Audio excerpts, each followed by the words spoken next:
cheap junk I bought off AliExpress. So, this is a game box. Wow, this is going to be amazing, guys. This is a game box. Oh, sorry, hang on. This is a game box plus. Support external gamepad double against. I thought it said double agents, and that would have been funnier. Apparently, we have a TV out, which I didn't realise. That's kind of cool. This case literally looks like it's just being drop kicked. Somebody must have stepped on this. Like, you can't convince me that that's how it's shipped. So, let's get it open. Here is the console. But first, let's have a look around. So, we have a micro USB cable. I don't think I've ever seen a cable this cheap before, but there we are. Does the job, I guess. It actually comes with the AV cables. So that's interesting. And just a manual here. Thank you for purchasing it. You're welcome, I think. I mean, I like how thin it is. And then the console itself. I bought this for a grand total of, I think, £3, or like $4 or $5. This must be the cheapest AliExpress NES clone thing I've ever seen, and probably the cheapest on there, to be honest. I mean, obviously the plastic itself feels very, very cheap, but I mean, there is incredibly little flex. It is a very solid system.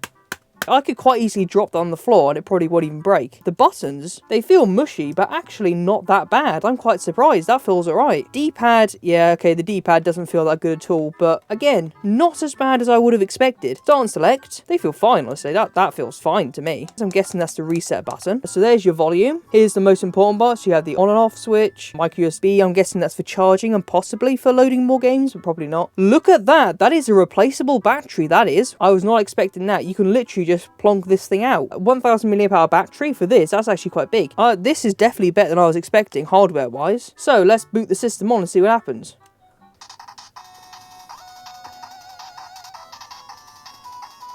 Well, that music is actually pretty solid. That's cool. So let's see how high it goes.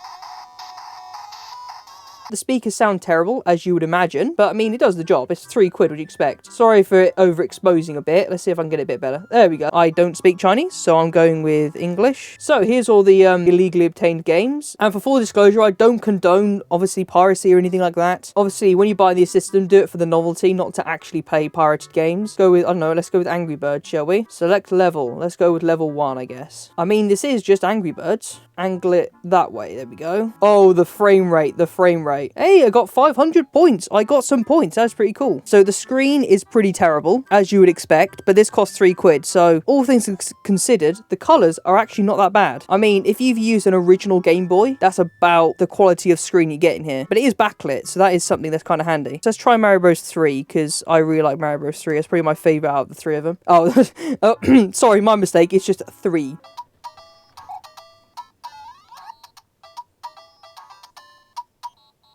So the music is already a bit more distorted than it should be, and I can actually see frame tearing, I think. That might just be me, but first impressions, obviously I haven't had the system for long, actually not that bad. Again, it seems to be running at 60 FPS, so this is NES emulation, so I'd really hope so. It's not as horrific as you would think. I think this is normally about 6 or 7, but this was on like a special deal thing that AliExpress do, where you can buy like a bundle of them and then get them for super cheap. So I've been playing the original Mario Bros on it for a little bit, and I've got a couple of impressions. So first impressions, as you will be about to hear. So both with the audio and with the gameplay, you can tell it is running way too fast. I think it's 60 FPS, or at least it feels like it, but I think it might be a PAL ROM, or at least that's how it feels to me, because it's like a PAL ROM that's been sped up to 60 FPS. The emulation quality really isn't that bad. Besides the fact that it's sped up, the controls are actually fine. For Mario Bros in particular, I think the D-pad is fine. It is not as bad as you'd expect it to be. For some strange reason, the A button here only does a small jump, but then the B button does a full jump. So if you want to do mini jumps, you can press the A button, and full jumps with the B button. I have no idea how that works, but I guess that's a neat feature of some kind. The buttons actually feel fine. Like, they're not even mushy as such, they just feel hard, like they haven't been worn in enough. But I think actually over time, they may become a bit more comfortable. They feel actually surprisingly fine. The screen viewing angles are absolutely horrific. Like, even if you're slightly off angle, the colours will change. I'm not exactly super surprised. I will do a bit more testing with it. Still spot on the screen now. Did I do that? Something else that I've noticed as well is that, particularly in games like this Ninja Turtles one, I don't know what it is because it's the Japanese ROM, you can get some significant slowdown when there's a lot of enemies on screen. It is very noticeable in certain areas. So as you can see there, there's a lot of screen tearing as well. So you can clearly see that in some some of these heavier games, the CPU is really struggling to keep up with everything. Yeah, and I'm not very good at these games, you can tell that, can't you? Another thing is, for example, when I'm going up and down ladders or just moving left and right, look, if I'm pressing up, look how it's going forward despite the fact that I'm literally pressing up. The D-pad is very forward directional. It doesn't like doing diagonals really at all. I think games like Dr. Mario or something will probably be a lot better. Speaking of Dr. Mario, as long as you only need 4 directions and not so much 8, it's not that bad really. But again, you're certainly not buying this to actually have a good gaming experience. You're buying this to have a experience. Brand new, and you can even cast it to your TV, which I'm going to try in a second. So now here's where the system really shines, and that is with plugging it into a proper CRT. So this is a Sony CRT that I got actually pretty cheap, that I will explain more about in a different video, but for now, let's give it a go. I've played quite a few now, so I've played Contra on it, I've obviously played the Mario Bros, Mario Bros 3, played some Dr. Mario, Tetris, and so I've got a pretty decent idea of how the game works. So let's show Donkey Kong, for example. Music sounds actually pretty darn good. One thing with this is that you can't turn the volume on and off with the slider, you have to do it via the TV. This is how it sounds.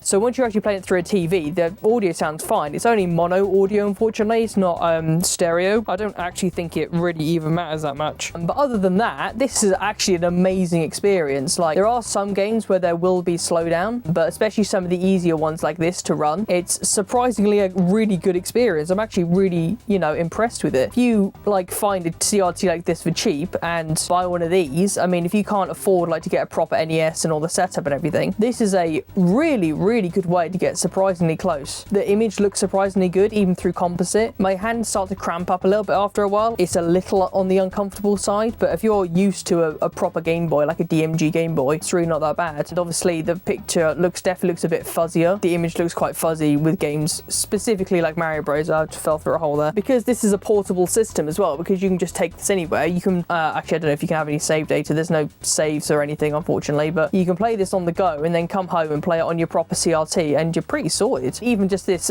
dual button there, where you, instead of pressing one fireball, you get 2 fireballs. I think that's kind of cool. And if you go back to Ninja Turtles, that's in Japanese, so I have no idea what that says. As you can see, putting it on the CRT certainly does not do this game any favors.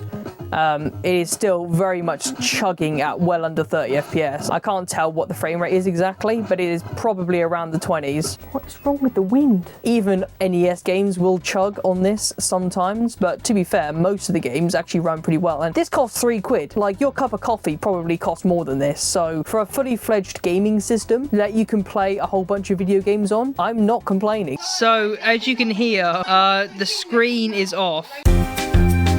So here's a peculiar issue I've had. So when I turn the system on, I can see the screen's, you know, working just fine. But then, I don't know how well you can tell, it is just slowly dimming itself. There you go, see, it literally just turns off.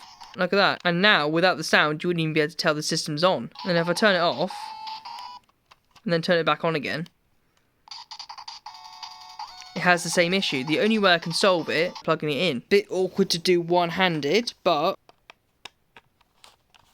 as you can see, it's actually got a white screen there for some reason, but if I turn it off and then turn it back on again, it's absolutely fine. The screen just cuts out, kept on charge for at least an hour or so, so either this charge in particular doesn't work for some strange reason, or the screen might be failing, but I've only had it for literally a couple of days, so I don't really know what the issue is here. So I'm literally just about to leave, because I'm going to see the Mario movie again, and this won't even turn on now. So that's really great. These things are great when they work, but they'll last like a couple of days apparently. So overall, this obviously isn't a system that I'm going to use that often. Like, I bought it more as just a joke, as a gimmick thing. But actually, plugging that up to a CRT, I'm going to be using it a lot more than I thought I would be. It's not going to replace an NES. Obviously, not going to replace the proper thing. But this is a lot more than I expected. The fact that it's usable for that price, and the fact that it's cheaper than a cup of coffee or like a cheap McDonald's, it makes it worth it in my eyes. I mean, again, obviously, the legality of it, I would not buy this to replace playing the original game or playing whatever. Just like a thing you give to your children or your grandchildren or your whatever. This is really solid. I actually do recommend it. I'm having a lot more fun with it than I thought I would. Go buy it or something.